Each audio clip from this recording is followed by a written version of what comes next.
새벽 6시 만수는 어김없이 눈을 떴다. 70평생을 살아온 몸은 이제 알람 없이도 정확한 시간에 깨어났다. 낡은 이불을 걷어내고 일어나 창문을 열자 차가운 새벽 공기가 얼굴을 스쳤다. 아파트 단지 한가운데 자리 잡은 놀이터가 희미하게 보였다. 세수를 마치고 간단히 옷을 챙겨 입은 만수는 산책을 나섰다. 퇴직 후 시작한 아침 산책은 이제 10년째 이어온 습관이었다. 무릎이 시큰거리고 허리가 뻐근했지만 움직이지 않으면 더 빨리 녹슬 것 같았다. 놀이터를 지나치려던 순간 만수의 발걸음이 멈췄다. 그네 옆 벤치에 작은 아이가 앉아 있었다. 고개를 푹 숙인 채 어깨를 들썩이는 모습이 보였다. 울고 있었다. 만수는 고개를 갸우뚱하며 지나쳤다. 부모가 곧 올 거라 생각했다. 다음 날도 그 다음 날도 아이는 같은 자리에 있었다. 같은 시간, 같은 벤치, 같은 자세로 울고 있었다. 만수는 점점 신경이 쓰이기 시작했다. 대체 저 아이는 왜 매일 아침 저기서 우는 걸까? 부모는 어디 있는 걸까? 일주일째 되던 날 만수는 더 이상 참을 수 없었다. 아이에게 다가가 조심스럽게 물었다. 얘야, 왜 우니? 부모님은 어디 계시니? 아이는 고개를 들지 않았다. 그저 작은 손으로 눈물을 훔칠 뿐이었다. 만수는 가슴 한구석이 답답해졌다. 그날 이후 만수는 아이를 주시하기 시작했다. 아이는 울음을 그치면 터덜터덜 놀이터를 빠져나갔다. 만수는 적당한 거리를 두고 뒤를 따랐다.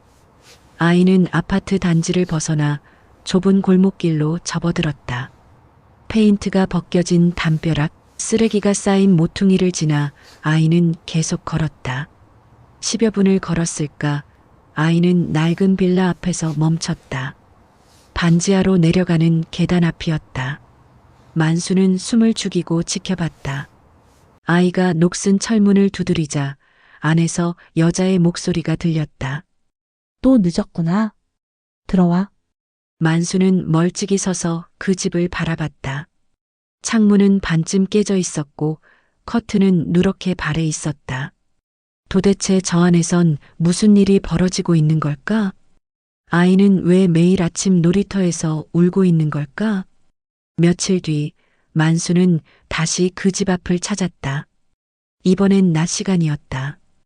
골목은 한산했고 아무도 없었다. 만수는 용기를 내어 철문을 두드렸다. 한참을 기다리자 문이 삐걱거리며 열렸다. 문틈 사이로 여자의 얼굴이 보였다. 핏기 없는 창백한 얼굴, 푹 꺼진 눈, 헝클어진 머리. 만수는 그 얼굴을 보는 순간 온몸이 얼어붙었다. 누구세요? 여자가 떨리는 목소리로 물었다. 만수는 입술을 떨었다. 목구멍이 메어 제대로 말이 나오지 않았다. 그러나 그는 알아봤다. 20년이라는 세월이 흘렀지만 그 눈동자를, 그 목소리를 잊을 수 없었다. 니 영아. 여자의 눈이 커졌다. 그녀의 입에서 가늘게 신음 같은 소리가 새어나왔다. 그녀는 뒷걸음질을 쳤고 만수는 그 자리에 굳어버렸다. 20년 전 집을 나간 딸. 돌아오지 않을 거라 생각했던 딸. 아니, 돌아오지 말아야 한다고 믿었던 딸이 바로 눈앞에 서 있었다. 만수의 머릿속이 하얗게 변했다. 심장이 미친 듯이 뛰었다. 손끝이 저려왔다. 이 모든 게 꿈이기를 아니면 착각이기를 바랐지만 현실이었다. 왜? 여기 왜? 만수는 제대로 문장조차 만들지 못했다. 미영은 눈물을 흘리기 시작했다. 아버지, 그 한마디가 만수의 가슴을 꿰뚫었다. 20년 만에 듣는 그 목소리는 원망과 슬픔으로 가득했다. 미영은 문을 활짝 열었다. 들어오세요. 목소리는 차갑고 건조했다. 만수는 떨리는 다리를 억지로 움직여 반지하 방 안으로 들어섰다. 방 안은 음침했다. 창문으로 들어오는 빛은 겨우 발밑을 비출 정도였고 곰팡이 냄새가 코를 찔렀다. 좁은 방 한쪽 구석에는 낡은 이불이 구겨져 있었고 작은 식탁 위에는 라면, 봉지와 빈 컵들이 어지럽게 놓여 있었다. 앉으세요. 미영이 식탁 앞을 가리켰다. 만수는 기계적으로 의자를 빼고 앉았다. 미영은 그 맞은편에 앉았다. 둘 사이에 무거운 침묵이 흘렀다. 미영아, 그동안 어떻게?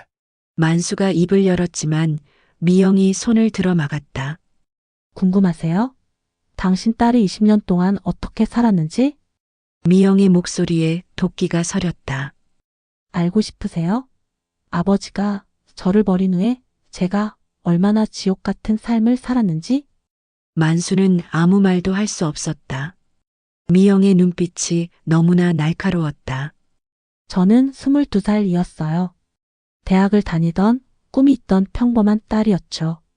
그런데 하루아침에 매춘부가 됐어요. 아니, 매춘부로 몰렸어요. 미영의 목소리가 떨렸다. 큰 오빠가 그렇게 만들었어요. 무슨 소리냐? 만수가 소리쳤다. 내 오빠가 왜 너를? 재산 때문이에요. 미영이 책상을 쳤다. 컵 하나가 바닥에 떨어져 깨졌다. 할아버지가 돌아가시면서 유산을 3남매에게 똑같이 나눠주셨잖아요. 그런데 큰오빠는 그게 싫었던 거예요. 자기가 장남이니까 전부 가져야 한다고 생각했죠. 만수는 숨이 막혔다. 20년 전 그날이 떠올랐다. 오빠는 저를 함정에 빠뜨렸어요. 어느 날 저녁 급한 일이 있다며 저를 호텔로 불렀죠. 가보니 남자들이 있었어요. 오빠 사업 파트너들이라고 했어요. 술을 권했고 저는 거절했지만 오빠가 괜찮다고 한 잔만 하라고 했어요. 미영은 손으로 얼굴을 감싸쥐었다. 그 다음은 기억이 없어요. 정신을 차렸을 때는 낯선 침대 위였고 옆에는 모르는 남자가 누워 있었어요. 만수의 얼굴이 새하얗게 질렸다. 사진이 찍혀 있었어요. 제가 그 남자와 온갖 사진들이요. 오빠는 그 사진을 가족들에게, 아버지에게 보여줬죠. 저는 아무리 설명해도 믿어주지 않았어요. 특히 아버지는 미영아, 만수의 목소리가 떨렸다. 아버지는 침묵하셨죠. 한마디도 안 하셨어요. 오빠가 저를 집에서 쫓아낼 때도, 제 짐을 다 내다 버릴 때도, 저한테 썩은 년이라고 욕할 때도, 아버지는 그저 고개를 돌리고 계셨죠. 만수는 그날을 기억했다. 큰아들 재훈이 가져온 사진들, 딸의 추태라며 내민 증거들. 그는 너무나 충격을 받았다. 믿을 수 없었지만 사진은 명백했다. 그리고 재훈은 확신에 차서 말했다. 아버지, 저 애는 이미 망가졌어요. 우리 집안 망신입니다.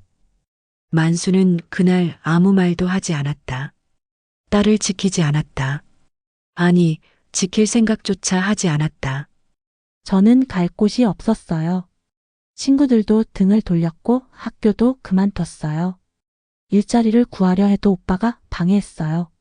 제가 문제아라고 집안을 망치내라고 소문을 냈거든요. 미영은 눈물을 닦았다. 결국 저는 정말로 그 길로 가게 됐어요. 살기 위해서요. 먹고 살기 위해 몸을 팔았어요. 아버지, 이게 다 누구 때문인지 아세요? 만수는 고개를 들 수 없었다. 가슴이 찢어지는 것 같았다. 그렇게 몇 년을 살다가 한 남자를 만났어요. 착한 사람이었어요. 제 과거를 알고도 받아줬죠. 결혼했고 아이를 낳았어요. 행복할 줄 알았어요. 미영의 목소리가 다시 떨렸다. 하지만 그 남자가 사고로 죽었어요. 빚만 남기고요. 사채업자들이 매일 찾아와요. 협박하고 때리고. 제 아들 앞에서요. 놀이터에서 우는 아이가 만수가 간신히 말했다. 제 아들이에요. 당신 손자죠. 미영이 쓴웃음을 지었다. 매일 아침 엄마가 맞는 걸 보고 학교에 가요. 그래서 우는 거예요. 6살 아이가 감당하기엔 너무 무거운 현실이니까요. 만수는 두 손으로 얼굴을 감쌌다. 몸이 떨렸다. 아버지, 전 아버지를 원망해요. 오빠도 미워하지만 아버지를 더 미워해요. 왜냐하면 아버지는 진실을 찾으려 하지도 않았으니까요. 그냥 침묵으로 저를 버렸으니까요. 미영이 일어섰다. 이제 나가주세요. 다시는 오지 마세요. 전 이미 당신 딸이 아니에요. 만수는 비틀거리며 일어났다. 문을 나서는 순간 그는 자신이 살인자나 다름없다는 걸 깨달았다. 침묵이라는 칼로 딸의 인생을 죽인 살인자였다. 만수는 집으로 돌아오는 길을 기억하지 못했다. 어떻게 걸어왔는지, 몇 시간이 걸렸는지 알 수 없었다. 현관문을 열고 들어서자 아내 순자가 거실에서 텔레비전을 보고 있었다. 여보 어디 갔다 와요? 점심도 안 먹고. 순자가 돌아보다가 만수의 얼굴을 보고는 입을 다물었다. 무슨 일 있어요? 만수는 대답 없이 안방으로 들어가 문을 닫았다. 침대에 주저앉아 머리를 감싸쥐었다. 미영의 얼굴이, 목소리가, 눈물이 계속 떠올랐다. 미영이를 봤어. 만수는 중얼거렸다. 우리 딸을 봤어. 이틀 동안 만수는 방에서 나오지 않았다. 밥도 거의 먹지 않았고 말도 하지 않았다. 순자가 아무리 물어도 고개만 저었다. 그의 머릿속에는 20년 전 그날이 계속 재생됐다. 사흘째 되던 날 만수는 결심했다. 진실을 알아야 했다. 큰아들 재훈을 만나야 했다. 재훈은 서울 강남에서 건설회사를 운영하고 있었다. 할아버지 유산으로 시작한 사업은 제법 성공했고 재훈은 이제 작은 빌딩 하나를 소유한 사업가가 되어 있었다. 만수는 재훈의 회사로 찾아갔다. 비서에게 아버지라고 하자 곧바로 사장실로 안내받았다. 아버지 무슨 일이세요? 재훈은 고급 가죽 의자에 앉아 여유롭게 웃었다. 갑자기 회사까지 오시다니. 재훈아, 만수는 아들을 똑바로 바라봤다. 미영이를 봤다. 재훈의 얼굴에서 미소가 사라졌다. 뭐라고요? 내 동생 미영이를 봤어. 살아있더라. 반지하 방에서 애 하나 키우면서 빚더미에 앉아 살고 있더라. 재훈은 잠시 침묵하다가 어깨를 으쓱했다. 그래서요? 그게 저랑 무슨 상관입니까? 상관이 있지. 만수의 목소리가 낮아졌다. 미영이가 말하더라. 내가 그 애를 함정에 빠뜨렸다고. 재산을 빼앗으려고 약을 먹이고 사진을 찍었다고. 재훈은 코웃음을 쳤다. 아직도 그 거짓말을 믿으세요? 아버지 그때 사진들 보셨잖아요. 명백한 증거였어요. 증거를 조작할 수도 있어. 만수가 외쳤다. 조작이라고요? 재훈이 자리에서 일어났다. 아버지 정신 차리세요. 그 여자는 스스로 망가진 거예요. 제가 뭘 어떻게 했다는 겁니까? 만수는 주먹을 불끈 쥐었다. 미영이는 내 동생이야. 피를 나눈 동생이라고. 동생? 재훈의 눈빛이 차갑게 변했다. 할아버지 유산을 3등분하자던 그 동생 말인가요? 장남인 제가 당연히 받아야 할 재산을 나눠 가지려던? 그게 잘못된 거냐? 할아버지가 그렇게 유언하셨잖아. 재훈은 책상에 기대어 팔짱을 꼈다. 아버지는 모르셨겠지만 저는 어릴 때부터 준비했어요. 장남으로서 이 집안을 책임지기 위해 공부했고 할아버지 사업을 배웠어요. 그런데 갑자기 유산을 셋으로 나눈다? 말이 됩니까? 그게 내가 동생을 망친 이유냐? 망쳤다고요? 재훈이 비웃었다. 전 그냥 기회를 만들었을 뿐이에요. 그 여자가 스스로 선택한 거예요. 호텔에 간 것도 술을 마신 것도 남자와 잔 것도 전부 자기 선택이었어요. 만수는 믿을 수 없다는 표정으로 아들을 바라봤다. 약을 탔다며? 증거 있어요? 재훈이 냉소를 지었다. 아버지, 20년이 지난 일이에요. 그때 아버지도 사진을 보고 판단하셨잖아요. 그 여자가 문제라고 생각하셨으니까 내쫓는 걸 방관하신 거 아닙니까? 만수는 할 말을 잃었다. 재훈의 말이 가슴에 비수처럼 꽂혔다. 아버지도 공범이에요. 재훈이 낮게 말했다. 그때 한마디만 하셨어도 달라졌을 거예요. 하지만 침묵하셨죠. 왜요? 마음 한구석에서는 저를 지지하셨으니까요. 장남이 집안을 이어야 한다고 생각하셨으니까요. 만수는 뒷걸음질을 쳤다. 다리에 힘이 풀렸다. 그러니까 이제 와서 저를 탓하지 마세요. 재훈이 책상 앞으로 돌아가 앉았다. 미영이가 어떻게 살든 그건 제 문제가 아니에요. 애초에 집안에서 나간 사람이니까요. 내가 정말 만수는 말을 잇지 못했다. 아버지, 돌아가세요. 재훈이 서류를 펼쳤다. 저 바빠요. 그리고 다시는 그 여자 얘기 꺼내지 마세요. 우리 가족한테 그 여자는 없는 사람이에요. 만수는 비틀거리며 사무실을 나왔다. 엘리베이터를 타고 내려오는 동안 눈물이 흘렀다. 자신이 키운 아들이 이렇게 냉혹한 괴물이 될 줄은 몰랐다. 아니, 어쩌면 자신이 그렇게 만든 건지도 몰랐다. 그리고 재훈의 말이 맞았다.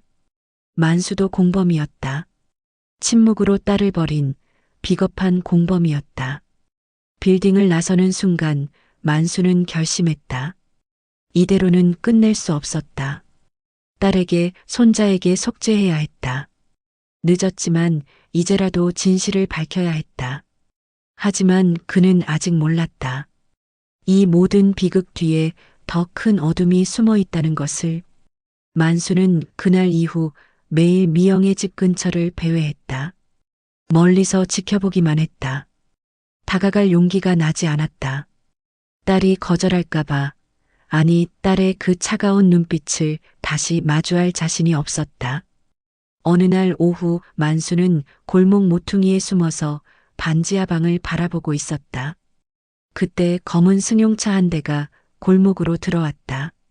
차에서 덩치 큰 남자 둘이 내렸다. 한눈에 봐도 심상치 않은 분위기였다. 남자들은 미영의 집 앞으로 갔다. 철문을 거칠게 두드렸다. 야, 이미영, 나와. 오늘까지라며. 돈 어디 있어? 미영이 문을 열었다. 조금만 기다려 주세요.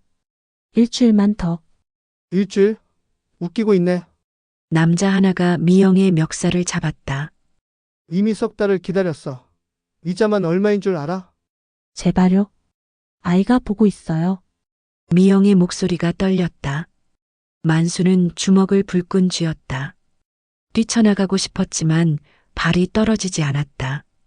그는 비겁하게도 숨어서 지켜만 봤다. 아이? 그게 내가 알 바야. 남자가 미영을 밀쳤다. 미영은 바닥에 넘어졌다. 다음 주까지 500만 원 안 가져오면 각오해. 그때는 이렇게 곱게 안 넘어가. 남자들이 차를 타고 떠났다. 미영은 바닥에 주저앉아 흐느꼈다. 방 안에서 아이의 우는 소리가 들렸다. 만수는 그 자리에서 오랫동안 움직이지 못했다. 500만 원. 딸에게는 천문학적인 돈이었지만 만수에게는 그도 여유가 없었다. 퇴직금은 이미 생활비로 다 써버렸고 연금만으로는 빠듯하게 살고 있었다. 며칠 후 만수는 다시 그 집을 찾았다. 이번에는 낮 시간이었다. 용기를 내어 문을 두드렸다. 아무 대답이 없었다. 다시 두드렸다. 여전히 조용했다. 미영아, 나다. 아버지다. 만수가 문틈으로 말했다. 잠시 후 문이 열렸다. 미영은 더 야위어 보였다. 눈 밑에는 시퍼런 멍이 들어 있었다. 왜 오셨어요? 미영의 목소리는 지쳐 있었다. 며칠 전에 사채업자들 봤다. 만수가 말했다. 미영아, 빚이 얼마나 되니? 미영은 쓴웃음을 지었다. 궁금하세요? 3천만 원이에요. 원금은 1,000만 원이었는데 이자가 눈덩이처럼 불었어요. 3천. 만수는 숨이 막혔다. 걱정 마세요. 아버지한테 손 벌리러 온 거 아니에요. 미영이 문을 닫으려 했다. 잠깐. 만수가 문을 붙잡았다. 내가 뭐라도 해보마. 돈을 구해보마. 됐어요. 미영이 고개를 저었다. 이제 와서 아버지가 뭘 해주실 건데요? 그냥 가세요. 미영아, 제발. 만수의 목소리가 떨렸다. 그때 안에서 아이의 기침 소리가 들렸다. 심한 기침이었다. 미영의 얼굴이 굳었다. 준호야, 미영이 급히 안으로 들어갔다. 만수도 따라 들어갔다. 방 구석에 아이가 누워 있었다. 얼굴이 벌겋게 달아올라 있었고 숨을 헐떡이고 있었다. 열이 너무 높아요. 미영이 아이의 이마를 짚었다. 병원에 가야 하는데 빨리 가자. 만수가 말했다. 돈이 없어요. 미영이 소리쳤다. 병원비가 없다고요.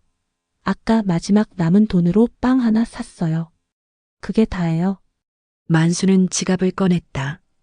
안에는 10,000원짜리 몇 장밖에 없었다. 그는 주머니를 뒤졌다. 동전 몇 개가 나왔다. 이게 다인데. 만수는 처음으로 자신의 무력함을 뼈저리게 느꼈다. 미영은 아이를 껴안고 울었다. 준호야, 엄마가 미안해. 엄마가 무능해서. 만수는 그 모습을 보며 주먹으로 벽을 쳤다.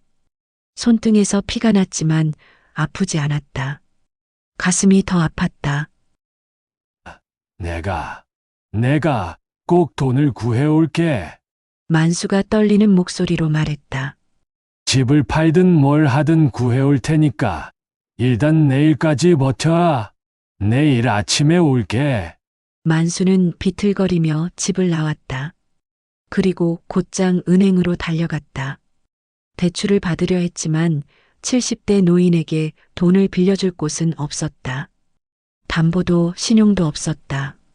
집으로 돌아온 만수는 방 안에 쌓인 물건들을 뒤졌다. 팔 수 있는 게 뭐가 있을까? 낡은 시계, 오래된 카메라, 골동품이라고 모아둔 도자기들. 하지만 다 합쳐도 얼마 되지 않을 것 같았다. 그날 밤 만수는 잠을 이루지 못했다. 천장을 바라보며 생각했다. 재훈에게 빌까? 아니, 그놈은 절대 주지 않을 것이다. 오히려 비웃을 것이다. 새벽녘 만수는 결심했다. 집을 팔아야 했다. 이 아파트가 유일한 자산이었다. 비록 낡았지만 팔면 몇 천만 원은 될 것이다. 그 돈으로 미영의 빚을 갚고 손자를 치료하고 새로 시작할 수 있게 도와줄 수 있을 것이다. 하지만 집을 팔면 자신과 아내는 어디서 살아야 할까? 만수는 고개를 저었다. 그런 건 중요하지 않았다. 지금은 딸과 손자를 구하는 게 먼저였다. 다음 날 아침 만수는 부동산에 가려고 현관문을 나섰다. 그때 복도에서 순자와 마주쳤다. 여보 어디 가요? 순자가 물었다. 급한 일이 있어. 만수가 대답했다. 무슨 일인데 요 며칠 그렇게 이상해요?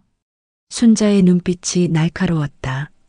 만수는 대답하지 않고 엘리베이터로 향했다. 하지만 그는 알지 못했다. 순자가 그의 뒷모습을 차갑게 지켜보고 있다는 것을. 만수는 부동산 중개사무소 문을 열었다. 젊은 직원이 반갑게 맞이했다. 어서 오세요. 무엇을 도와드릴까요? 집을 팔려고 하는데요. 만수가 말했다. 빨리 팔아야 합니다.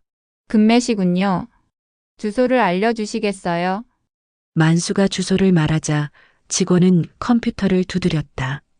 이 동네 시세가 한 2억 정도 되는데 급하시면 1억 5천 정도로 내놓으시면 빨리 나갈 겁니다. 좋습니다.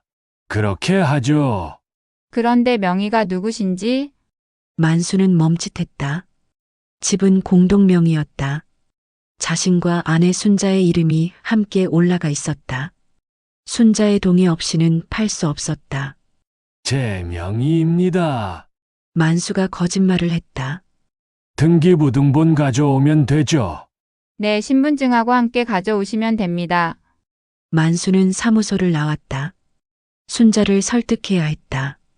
어떻게든 동의를 받아내야 했다. 집으로 돌아가는 길에 만수는 미영에게 들를 생각으로 골목으로 접어들었다. 일단 아이부터 병원에 데려가야 했다.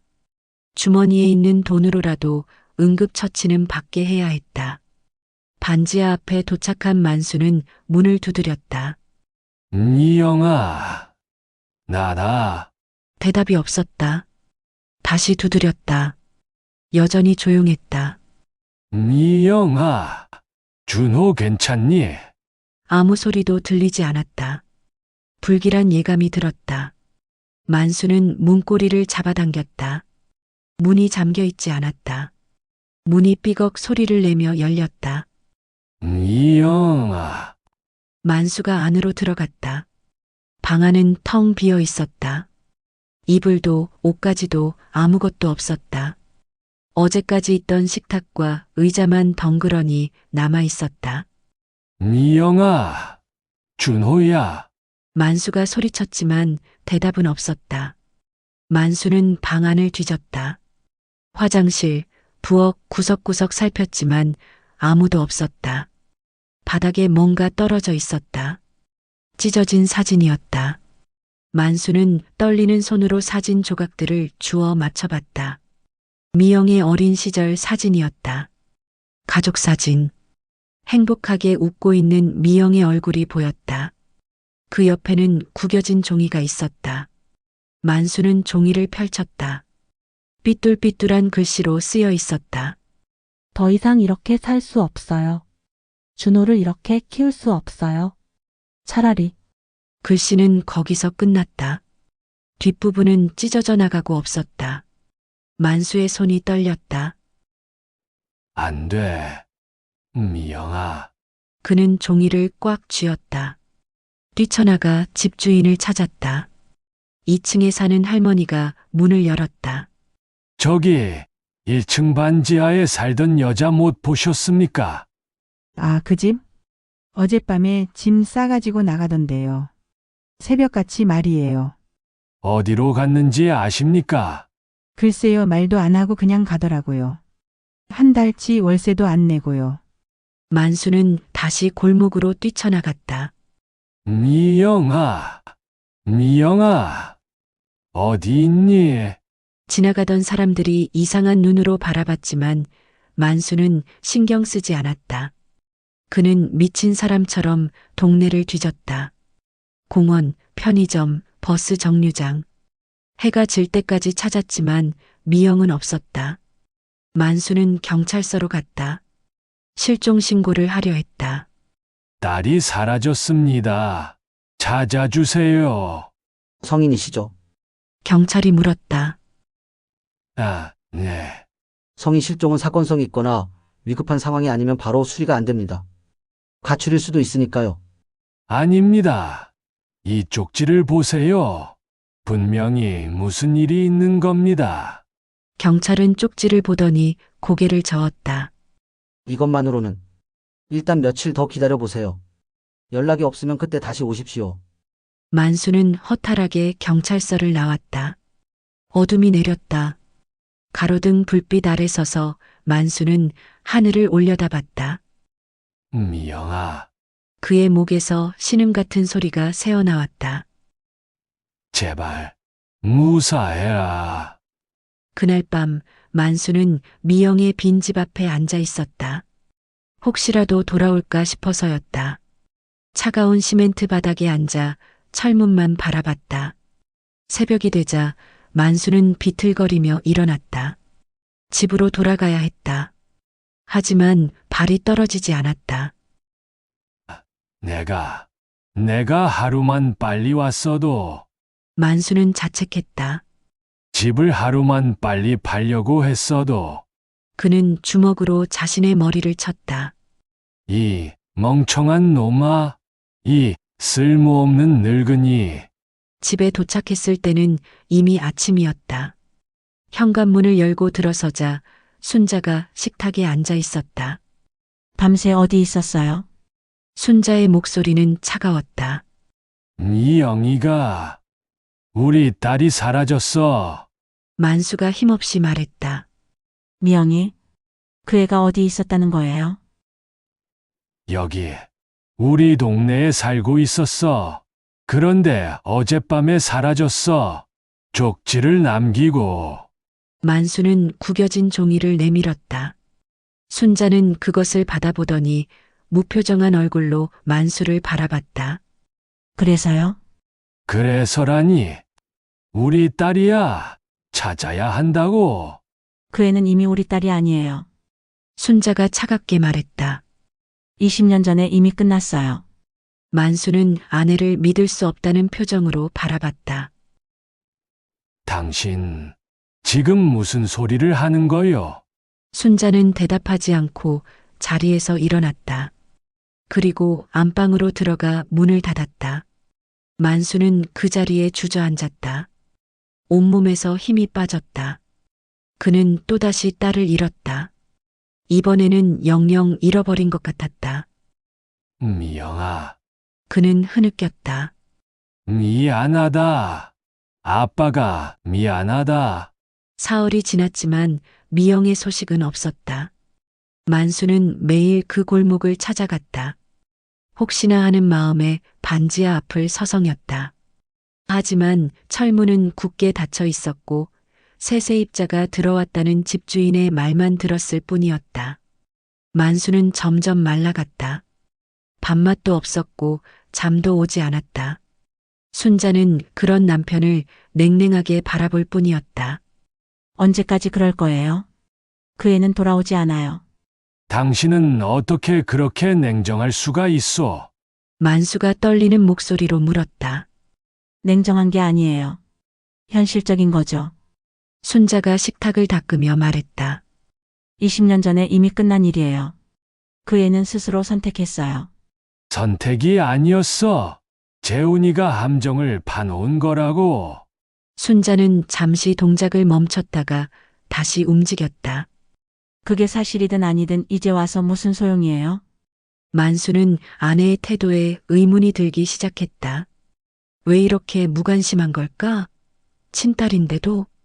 다음 날 만수는 다시 재훈을 찾아갔다. 회사 로비에서 기다렸다가 퇴근하는 아들을 붙잡았다. 재훈아, 재훈은 짜증스러운 표정을 지었다. 아버지 또 왜 그래요? 미영이가 사라졌다. 그래서요? 저랑 무슨 상관입니까? 상관이 있지. 만수가 아들의 팔을 붙잡았다. 내가 뭔가 알고 있는 거 아니냐? 재훈은 만수의 손을 뿌리쳤다. 말도 안 되는 소리 하지 마세요. 전 그 여자가 어디 있든 관심 없어요. 이놈 무자식. 주변 사람들이 돌아봤다. 아버지 여기서 소란 피우지 마세요. 재훈이 낮은 목소리로 경고했다. 창피하게. 창피. 내가 한 짓이 더 창피하다.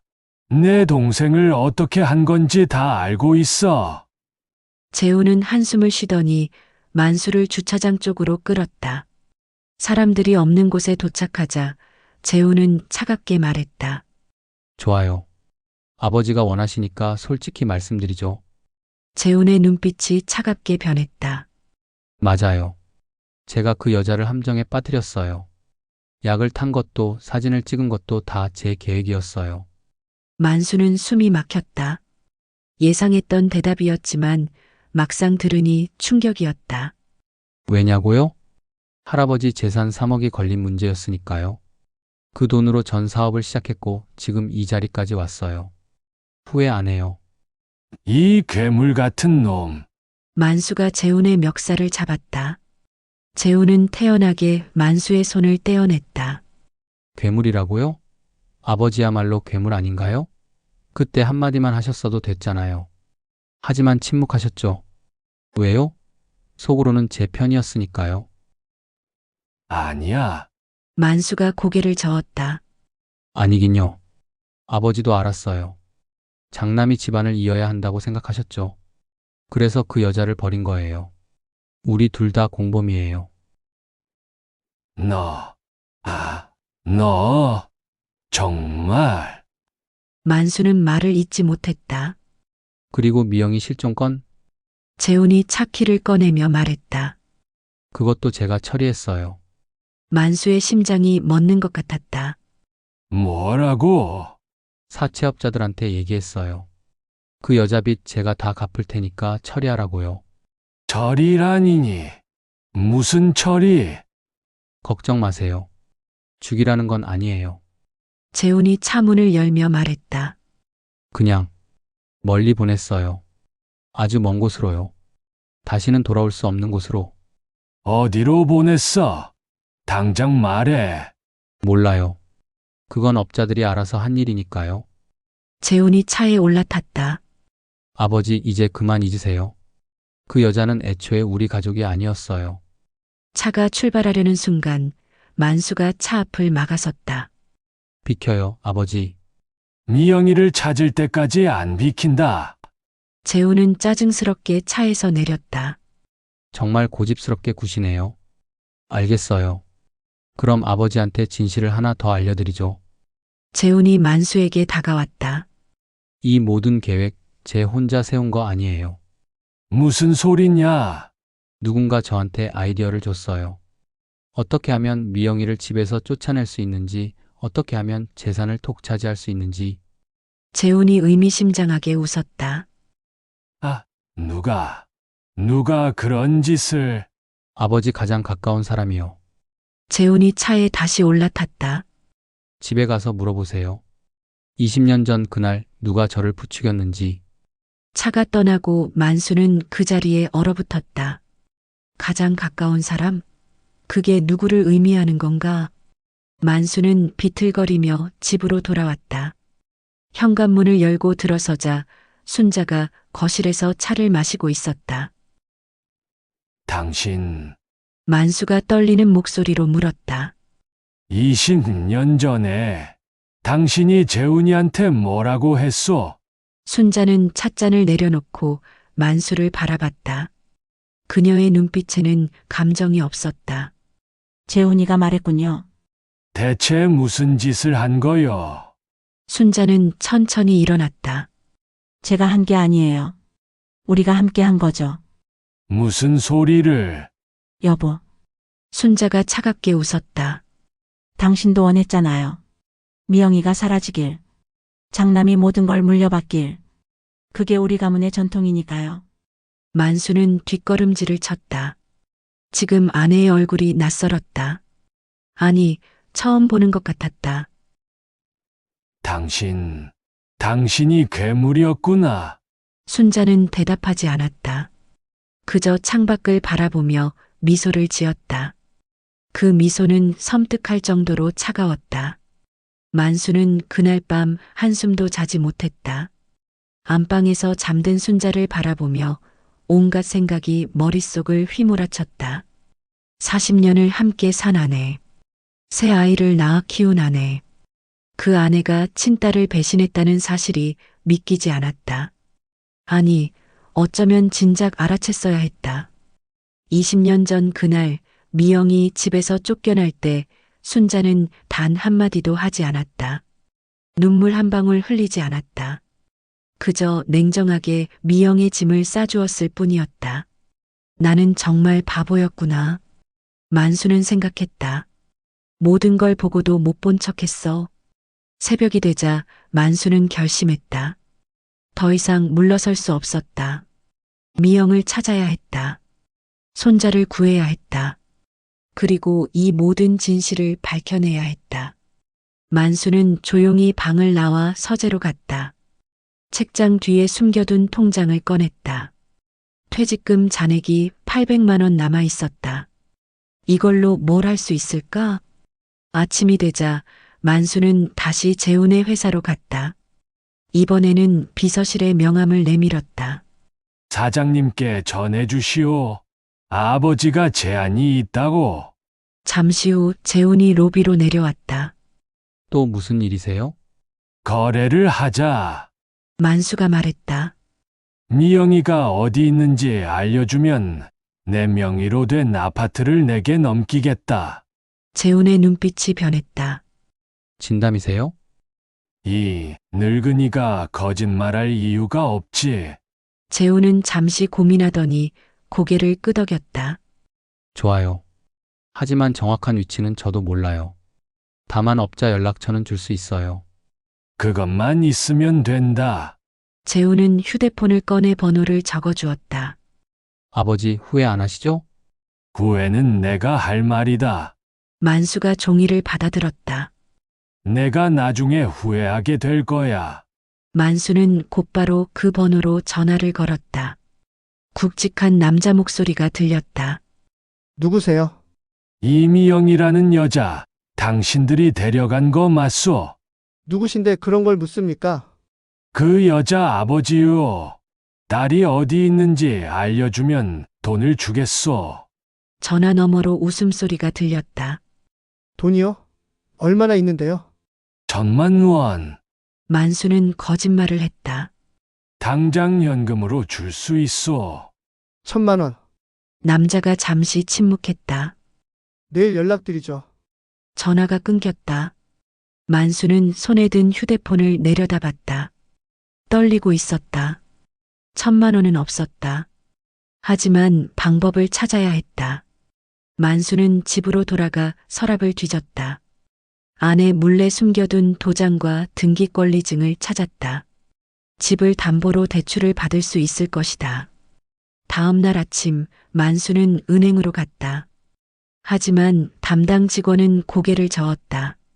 고객님 연세가 70이 넘으시면 대출이 어렵습니다. 제발 좀 도와주시오. 급한 일이 있어. 죄송합니다. 규정상 안 됩니다. 만수는 여러 은행을 돌았지만 결과는 같았다. 절망감이 밀려왔다.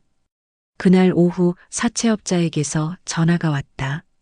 할아버지 생각해봤는데 1,000만 원으론 부족해요. 2,000만 원 주시면 정보 드리죠. 2,000만 원은 없소. 그럼 거래 없습니다. 전화가 끊겼다. 만수는 주저앉았다. 2,000만 원. 도대체 어디서 구한단 말인가? 그때 문득 생각이 떠올랐다. 집을 팔면 됐다. 당장 팔면 2억 가까이 받을 수 있었다. 하지만 순자의 동의가 필요했다. 만수는 집으로 돌아갔다.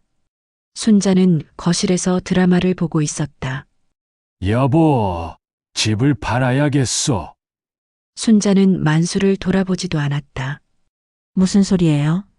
미영이를 찾아야 하오. 그러려면 돈이 필요하단 말이오. 안 돼요. 순자의 대답은 단호했다. 왜 안 되는 거요? 이 집은 제 명의도 들어가 있어요. 제 동의 없이는 못 팔아요. 순자가 차갑게 말했다.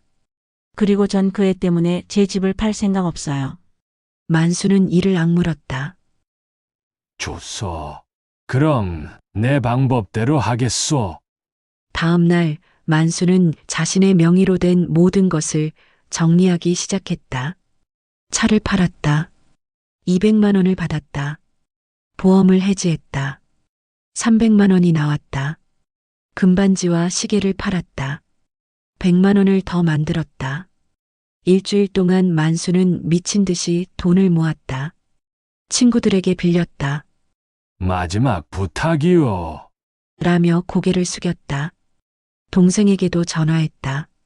경이 평생 이런 부탁 안 했지만 이번만 도와달라. 2,000만 원이 모였다. 통장 잔액을 확인한 만수는 사채업자에게 전화를 걸었다. 돈 준비됐소. 정보를 주시오. 현명하신 선택이십니다. 내일 만나죠. 만수는 다음 날 지정된 장소로 갔다. 후미진 공장 지대였다. 두 남자가 기다리고 있었다. 돈부터 보여주세요. 만수는 가방을 열어 현금 다발을 보여줬다.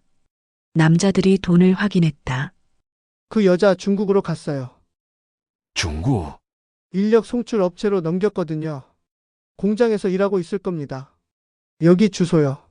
남자가 쪽지를 건넸다. 만수는 떨리는 손으로 쪽지를 받았다. 중국어로 된 주소였다. 아이는 어디 있어? 아이? 같이 있던 꼬마? 그건 몰라요.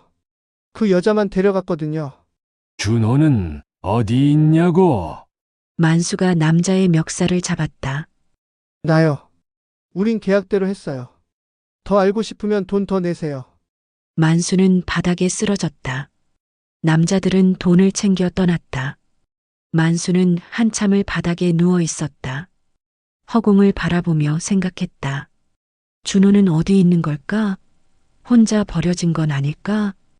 해가 질 무렵 만수는 일어났다. 주머니에서 쪽지를 꺼내봤다. 중국.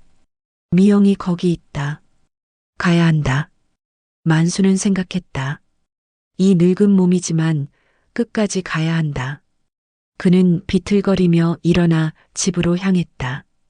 여권을 만들어야 했다. 비행기 표를 사야 했다. 남은 돈으로 어떻게든 중국에 가야 했다. 복수가 아니었다. 속죄였다. 20년 늦은 아버지의 마지막 책임이었다. 만수는 집에 도착했다. 현관문을 열고 들어서는 순간 거실에 낯선 사람이 앉아 있는 것을 봤다. 재훈이었다.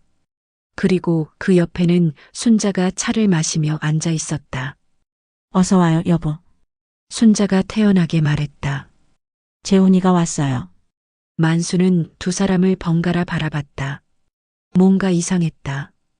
분위기가 너무 편안했다. 무슨 일이냐? 만수가 물었다.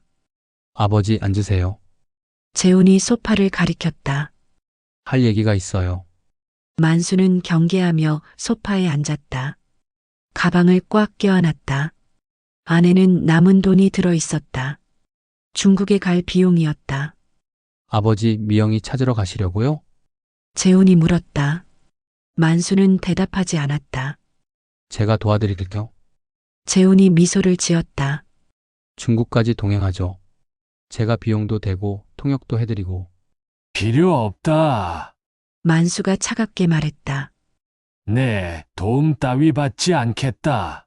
아버지, 순자가 끼어들었다. 재훈이 말을 들어봐요. 혼자 가시면 위험해요. 만수는 아내를 노려봤다. 당신은 입 다물고 있어. 내가 무슨 자격으로. 자격이요? 전 어머니예요. 미영이 엄마라고요. 엄마. 친딸을 배신한 게 엄마냐? 순자는 미소를 지었다. 그 미소가 섬뜩했다. 배신이라니요? 전 그저 집안을 지킨 거예요. 집안을 지켜. 그래요. 순자가 일어났다. 이 집안은 대대로 장남이 모든 것을 물려받았어요. 그게 전통이에요. 미영이는 그냥 방해물이었어요. 만수는 숨이 막혔다. 아내의 입에서 이런 말이 나오다니. 20년 전 그날도 제가 계획했어요. 순자가 창가로 걸어갔다. 재훈이한테 아이디어를 줬죠. 어떻게 하면 미영이를 집에서 내쫓을 수 있는지. 당신이. 만수가 떨리는 손으로 순자를 가리켰다. 약 구한 것도 저예요. 사진 찍을 사람 섭외한 것도 저고요. 순자가 돌아섰다. 모든 게 완벽했어요. 미영이는 아무것도 몰랐고 당신도 속았죠. 만수는 주먹을 불끈 쥐었다. 왜 그런 짓을. 돈 때문이죠. 순자가 단호하게 말했다. 할아버지 유산 3억. 그게 셋으로 나뉘면 1억씩밖에 안 돼요. 하지만 미영이만 없으면 둘이서 나눠 가질 수 있잖아요. 둘. 재훈이하고 둘째. 순자가 설명했다. 둘째는 원래 욕심이 없는 애니까 나중에 정리하기 쉬워요. 결국 재훈이가 다 갖게 되는 거죠. 만수는 믿을 수 없다는 표정으로 아내를 바라봤다. 당신은 악마야. 악마라고요? 전 그저 현실적인 어머니예요. 아들의 미래를 위해 결단을 내린 거죠. 딸은 자식이 아니냐? 딸은 순자의 눈빛이 차가워졌다. 시집가면 남의 집 사람이에요. 왜 그런 애한테 재산을 나눠줘야 해요? 만수는 더 이상 참을 수 없었다. 벌떡 일어나 순자에게 다가갔다. 이 미친년이. 재훈이 만수를 막아섰다. 아버지 진정하세요. 비켜. 내 엄마가 무슨 짓을 했는지 알고도 편들 거냐? 알죠. 재훈이 담담하게 말했다. 저도 공범이니까요. 아니, 우리 모두 공범이에요. 아버지도요. 만수는 할 말을 잃었다. 아버지도 알고 있었잖아요. 재훈이 만수를 똑바로 바라봤다. 그날 사진들을 봤을 때 뭔가 이상하다고 느끼셨을 거예요. 하지만 외면했죠. 왜요? 편했으니까요. 아니야. 만수가 고개를 저었다. 이제 와서 선인인 척하지 마세요. 재훈이 차갑게 말했다. 우리는 한 배를 탄 사람들이에요. 미영이를 버린 공범들. 만수는 뒷걸음질을 쳤다. 가방을 꽉 껴안았다. 그리고 아버지, 순자가 서랍을 열었다. 준호 찾으실 거죠? 만수의 눈이 커졌다. 준호가 어디 있어? 순자는 서랍에서 사진 한 장을 꺼냈다. 준호의 사진이었다. 깨끗한 옷을 입고 웃고 있는 모습이었다. 여기 있어요. 순자가 사진을 내밀었다. 우리 집에. 뭐라고? 만수는 믿을 수 없다는 표정을 지었다. 사채업자들이 미영이를 데려갈 때 전 준호를 데려왔어요. 순자가 미소를 지었다. 제 손자니까요. 만수는 다리에 힘이 풀려 소파에 주저앉았다. 준호가 여기 있었어. 네. 재훈이 집에서 지내고 있어요. 순자가 차를 따르며 말했다. 좋은 방에서 좋은 음식 먹으면서요. 아버지 걱정하지 마세요. 이게 무슨... 만수는 혼란스러웠다. 간단해요. 순자가 찻잔을 만수에게 건넸다. 준호는 제가 키울 거예요. 제대로 교육시켜서 훌륭하게 키울 거예요. 미영이 같은 실패작이 아니라 재훈이 같은 성공한 사람으로요. 만수는 찻잔을 받지 않았다. 미쳤구나. 완전히 미쳤어. 미쳤다고요? 전 정신이 멀쩡해요. 이 모든 게 제 계획대로 된 거예요. 그래요. 20년 전부터 계획했어요. 순자가 소파에 앉았다. 미영이를 내쫓고 재산을 챙기고 그 애가 낳은 아이까지 제 손으로 키우는 것까지 다요. 만수는 소름이 돋았다. 지금 눈앞에 있는 여자가 누구인지 알 수 없었다. 아버지, 이제 그만 포기하세요. 재훈이 말했다. 미영이는 중국에서 잘 살고 있을 거예요. 준호는 저희가 키울 거고요. 아버지는 그냥 모르는 척하고 사세요. 만수는 가방을 들고 일어났다. 안 돼. 이대로는 안 돼. 어디 가시려고요? 경찰에 신고할 거야. 너희들이 한 짓을 다 신고할 거라고. 순자와 재훈이 웃었다. 비웃음이었다. 신고하세요. 순자가 여유롭게 말했다. 하지만 증거 있어요. 20년 전 일을 누가 믿어줄까요? 만수는 말문이 막혔다. 그리고 아버지, 재훈이 덧붙였다. 신고하시면 아버지도 공범으로 조사받으실 거예요. 그때 침묵으로 방조한 것도 죄니까요. 만수는 비틀거렸다. 문 쪽으로 걸어가려 했다. 여보, 순자가 부드럽게 불렀다. 차나 한잔하고 가요. 진정하시고요. 만수는 돌아보지 않고 현관문을 열었다. 준호는 제가 잘 키울게요. 순자의 목소리가 뒤에서 들렸다. 걱정하지 마세요, 여보. 모든 건 제 뜻대로 되고 있으니까요. 만수는 문을 열고 나갔다. 복도를 걸으며 눈물이 흘렀다. 엘리베이터에 올라타 거울을 봤다. 늙고 초라한 노인이 거기 있었다. 그는 주저앉아 울었다. 모든 게 끝났다는 걸 알았다. 딸도 손자도 자신도 모두 순자의 손바닥 위에서 노란한 것이었다. 거울 속에서 만수의 얼굴이 일그러졌다. 그리고 그 뒤로 희미하게 누군가의 미소가 보이는 것 같았다. 차갑고 계산적이고 승리한 자의 미소. 진짜 악마는 처음부터 그의 곁에 있었다. 끝까지 청취해 주셔서 감사합니다. 구독과 좋아요, 댓글은 영상 제작에 큰 힘이 됩니다. 항상 건강하시고 행복하세요.